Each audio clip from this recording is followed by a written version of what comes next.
Hi, I'm Euge Valovirta, and on this one I'm gonna check out that is the Universal Audio's aux box any good for just attenuating your beloved tube amplifier into a cabinet, and also is it any good just to use as a reactive load with the built-in cabinet slash speaker software. So let's find it out.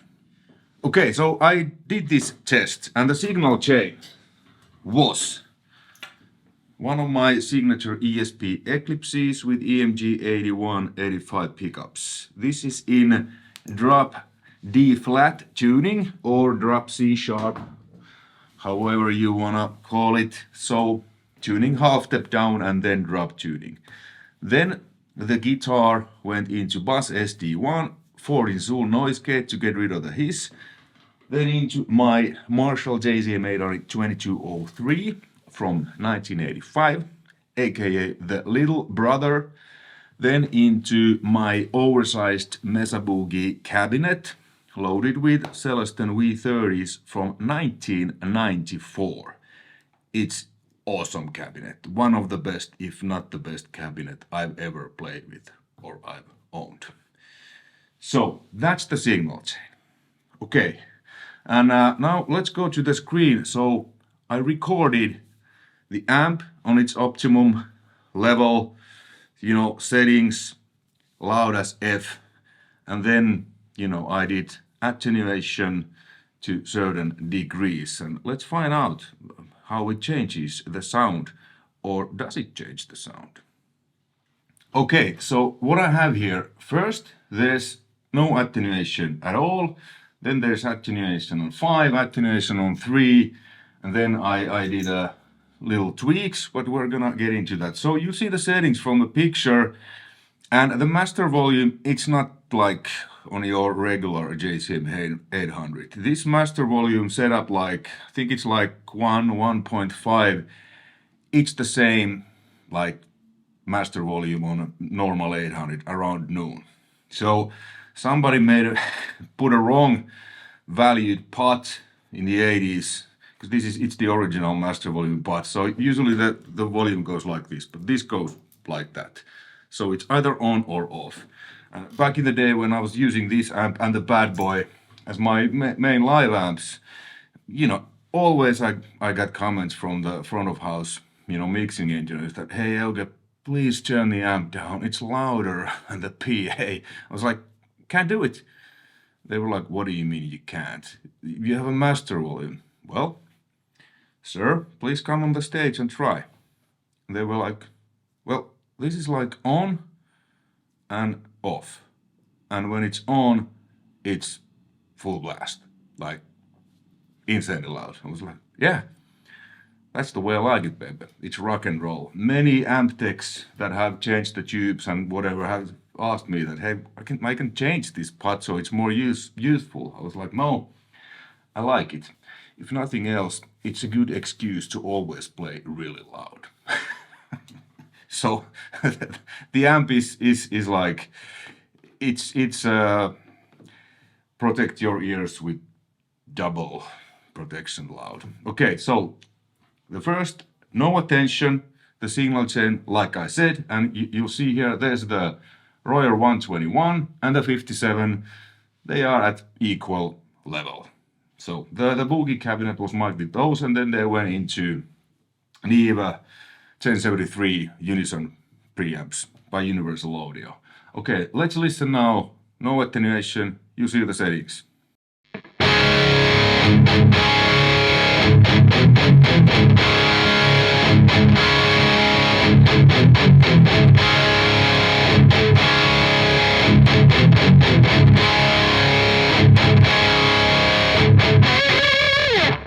Really full sound, yeah, all that. And then it's attenuation at 5, which is the loudest that the aux can get. So it's attenuating all the time when you have that connected. And I've level matched these clips. So this was louder than it looks like, than it sounds like. They sound pretty equal level, so we're not fooled by the loudness. Okay, let's listen a small clip. the non-attenuated, no aux in between, straight into the cap sound, and then I let it run through the attenuation on 5.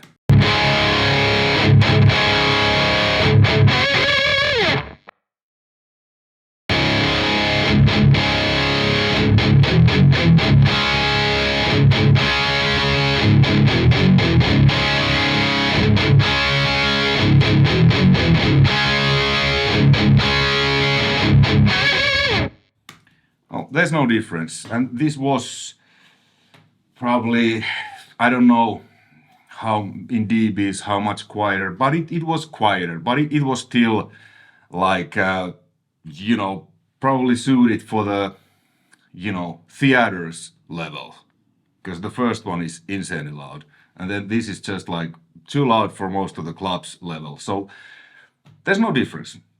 And the attenuation on 4, I don't have it here, but it was pretty much the same. So there was really no difference. You know, it was just quieter, but the amp sounded the same, it felt the same, reacted the same. The attenuation on 4, that was more like a, you know, club level. So the front of house engineers would have loved this device 20 years ago with me, because I was always too loud, in their opinion. Okay, then attenuation on 3. Let's listen again. The attenuation 5, where there's basically no difference, and the attenuation on 3. The amp settings are still the same.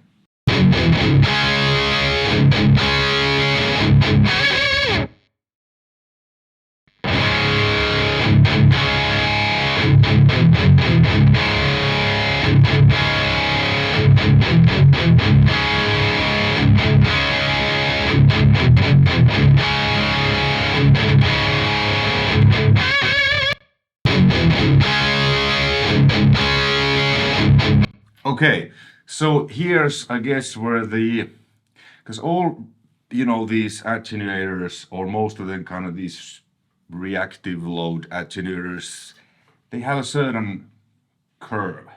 So when the attenuation is on 3, you can hear, at least I can start to hear the sound of the aux box. So what it does, it adds a bit of low end and tames down the highs. It's a little bit, why? But then I guess it is because, you know what happens when you have the sweet spot on the amp, usually, especially with older Marshalls, it's fairly loud.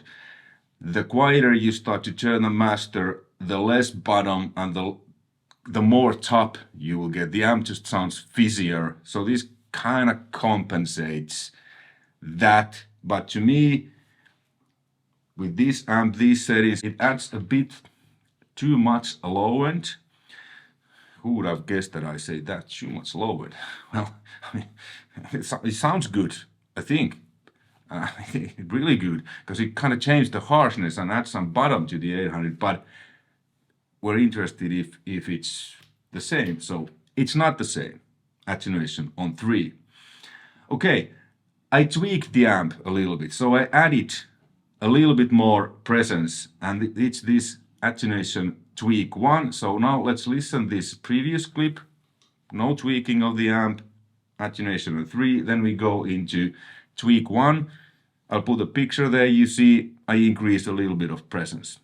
Maybe I did something else I can't remember now, but you'll see from the pictures, which obviously I can't see now because I'm filming this. I will edit them later.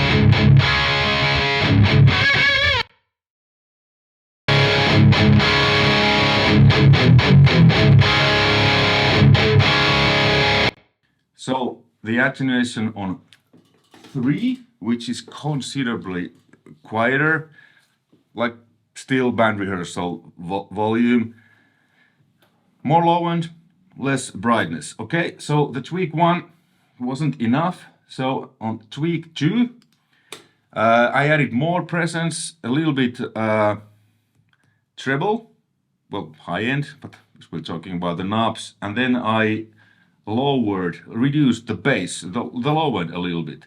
So now let's listen the unattenuated, and then we'll go to the attenuation on 3, tweak 2.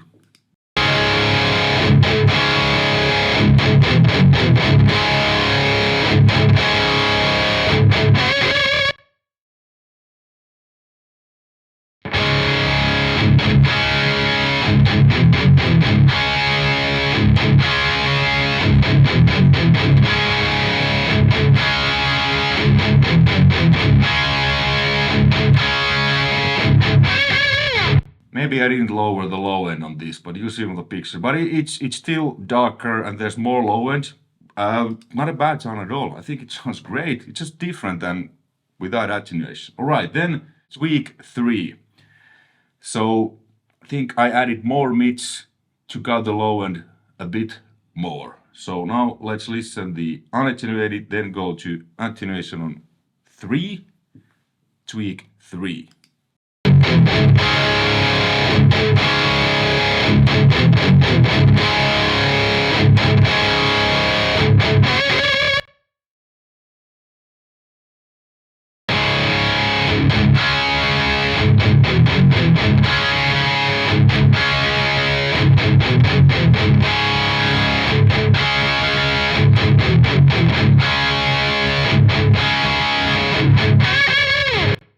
Closer, a lot closer. To me now it sounds great.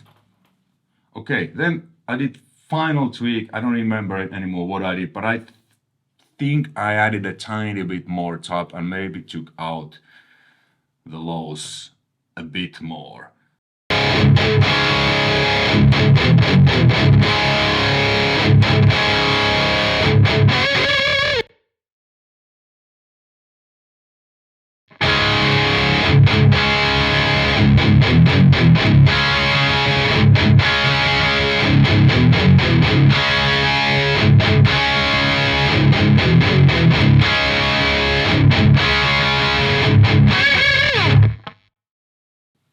Well, call this heresy or not, but I think this sounds better than the unattenuated.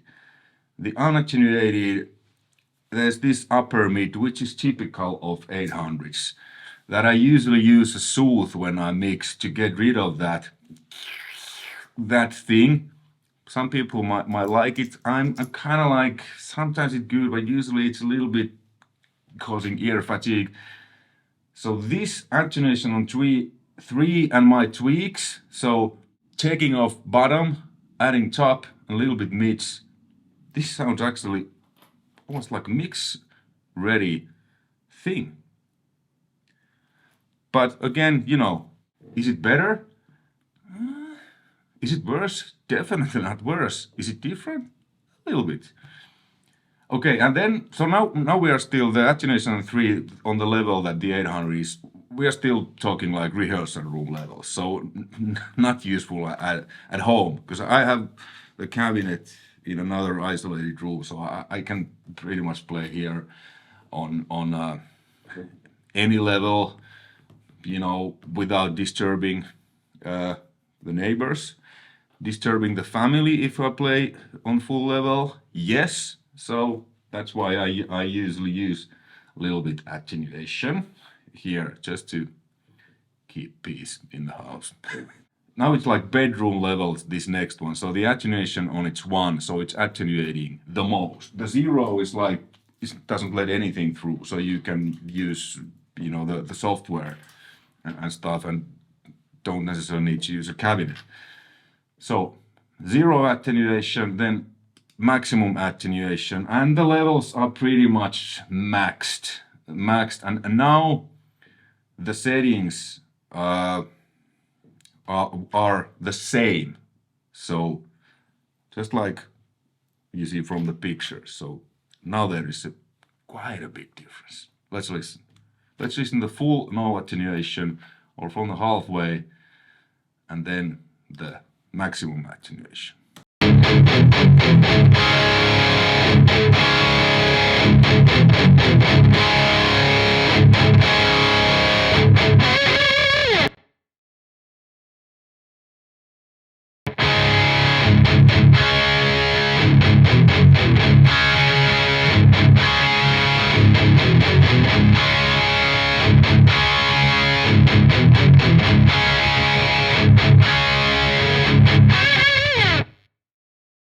big difference. But I mean, it still sounds great. It just doesn't sound like the amp sounds straight into the cabinet. So if I would use maximum attenuation on one, I would just dial in more top end and less bottom, a little bit more mids from the amp. And this is actually this is pretty good sound. This is like JCM800 sounds almost like a modern high gain amp with a lot of, almost like a rectifier with a, because this adds clearly, the more you attenuate, the, I guess Universal calls this it kind of, well, obviously it simulates the behavior of the amp and cab, and the more you attenuate, I guess more the sound of the aux comes to play. So let's listen once more without and with.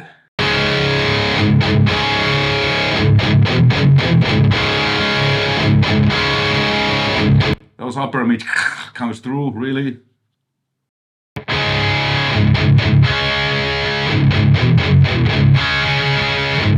And the level is the same pretty much. I mean, I have boosted it a lot. I think this is more like 18 or something, or over 20, but I consolidated this once, and then I thought it's still too quiet, and I boosted more, and you know, so this is like, now we're talking bedroom level sound. Why? Because the loudest levels are now pretty equal with the unattenuated and with this maximum attenuated sound. Why this sounds still quieter and smaller? Well, it's physics. When the cabinet isn't moving air, the speakers and cabinets, they're just not moving air.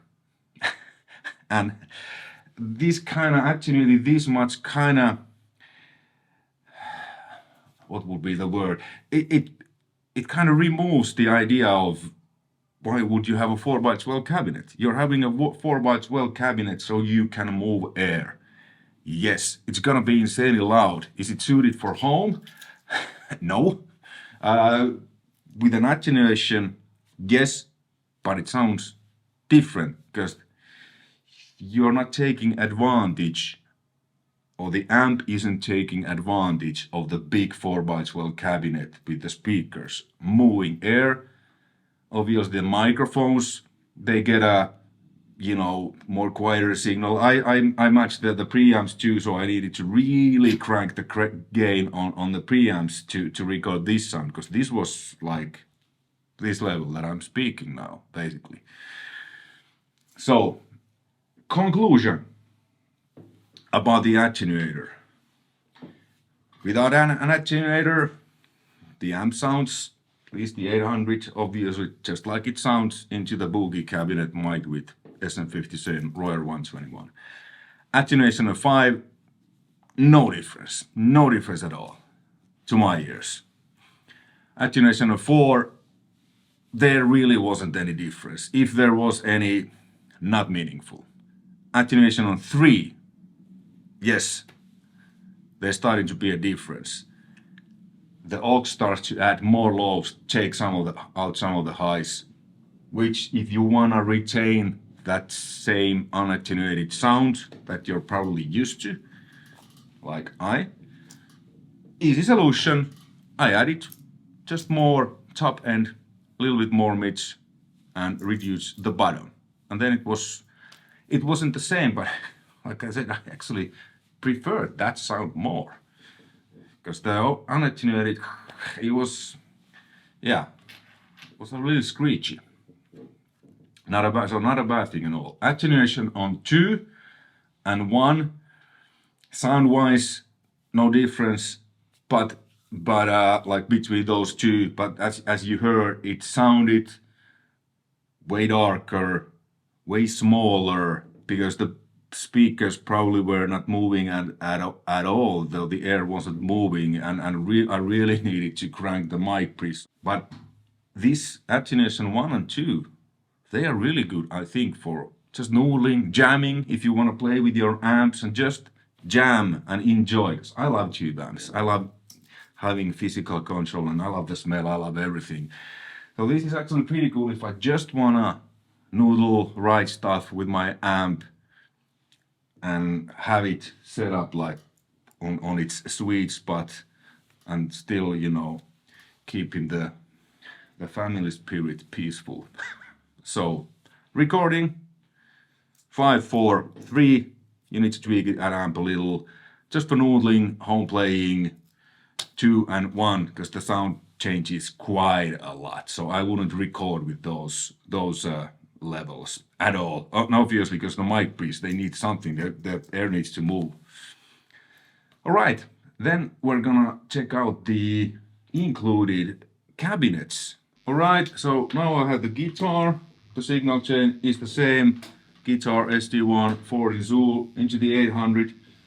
It's set up exactly like it was on the first clips without no attenuation and attenuation of 5. And yeah, so now the speaker volume is bypassed.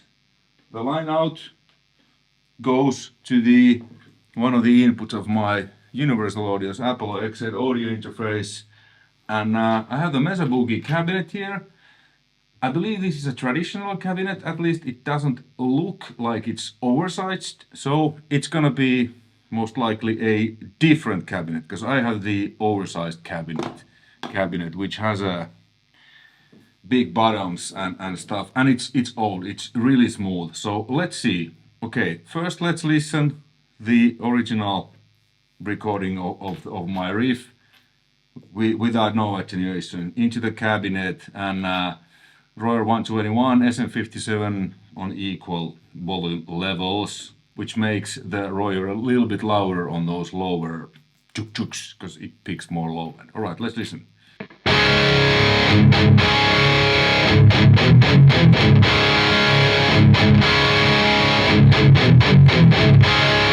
Okay, then the cabinet, no attenuation, no nothing, 57, ribbon 121, on axis, and the ribbon mono mic is here just to kind of capture the feel of, because the cabinet, that was loud. And you know, Royer 121 is omnidirectional, so it picks up from the other side too. So it picks up the room a little bit, and I think this does it pretty well to kind of pick up this room. It's a different room. Anyway, well, let's listen to this again.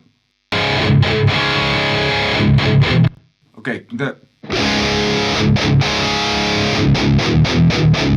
okay, way too much top end. So I don't know how these are positioned. Probably both directly, you know, straight in to the dust cap. So let's put 57 on axis, which, you know, it does this, which is pretty much the same if you would have it straight and just move it to left or right, kind of to the edge of the dust cap. A lot better. And I think this speaker and this cabinet is quite a bit brighter than my Boogie cabinet. Let's move this Royer to off axis too. Okay, much better, we're closer. Let's listen.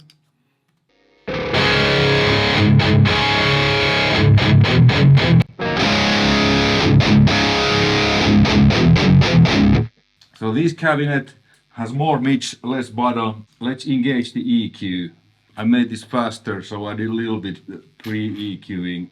So adding a little bit 100, taking out a little bit of that mid-honk 500, taking a little bit out of 450 and 5.6, those upper mids, because this cabinet is brighter. So I'm gonna bypass this now, and then I engage the EQ, so it affects both microphones.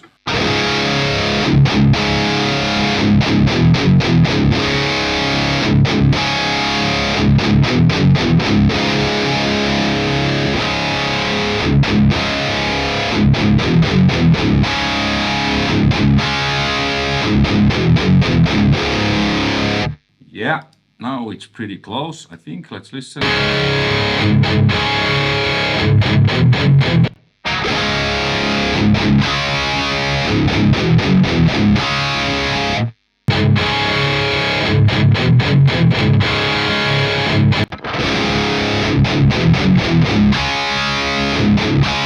Yeah, so it's pretty close. it's just a different cabinet with different speakers. Like I said, mine is really smooth and has a huge low end. It's just basically no matter where you put the mic, it's always smooth. There's none of that typical V30 harshness, which this cabinet and these V30s seem to have. So what it says here, modern deep closed back cabinet with 4 12-inch speakers, which is designed for heavy distorting scoop and toe. This cabinet and speaker forward low mid-range with high end and edge. So yeah, exactly what I took out. So I took out the low mids and the high kind of upper mids just to match my cabinet. I mean, this cabinet sounds really good without anything, but my cabinet is my cabinet and I'm happy. I can get really close, and with more tweaking, you know, you can engage the EQ on individual microphones as well to really fine tune it. But this just fast, and these were just my go-to kind of SSL. You know, you boost 100 Hertz, even though with SSL, when the knob is at 100, it actually boosts like 85 or 90. It's a little bit lower, but whatever. 500 is always this, which this cabinet had a little bit too much for my taste, or at least compared to my own original cabinet, and it had a little bit of this, you know, between 4 and 6K thing, which I took out a little bit.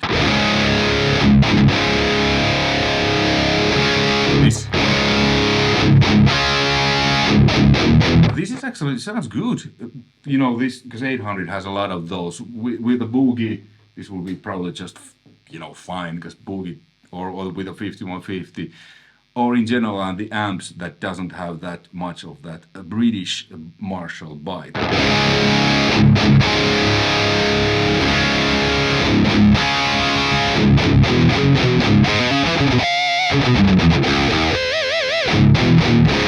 Let's close the room.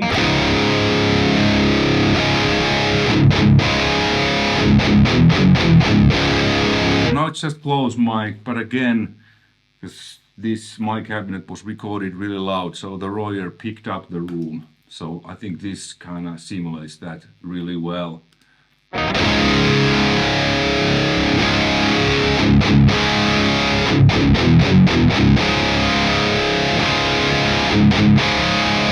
Actually, this without.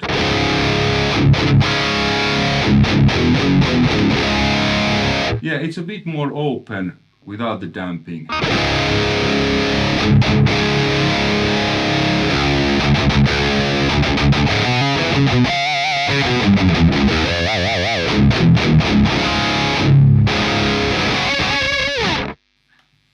Great sound. Totally, I could use this to record, you know, official album, single, song.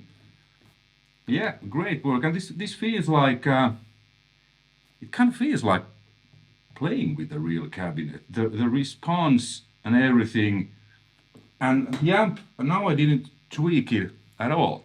Conclusion / verdict. The attenuation part, it's like any attenuation in my experience. The more you attenuate, the more your sound will change.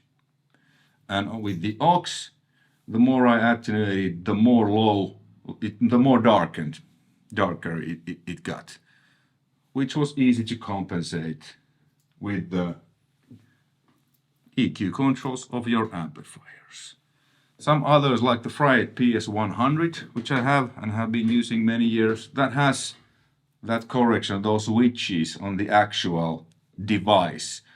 So you can compensate that loss by tweaking those. There's these two toggle switches, 3 position switches, flat, a little bit more highs, a little bit more lows, even more highs, more lows, and then the resonance and presence fine tuners. So you can fine tune it with that, but again, the more you attenuate, the more the sound changes. That's just the way it is. That's just physics, you know. If you don't move air, you don't move air.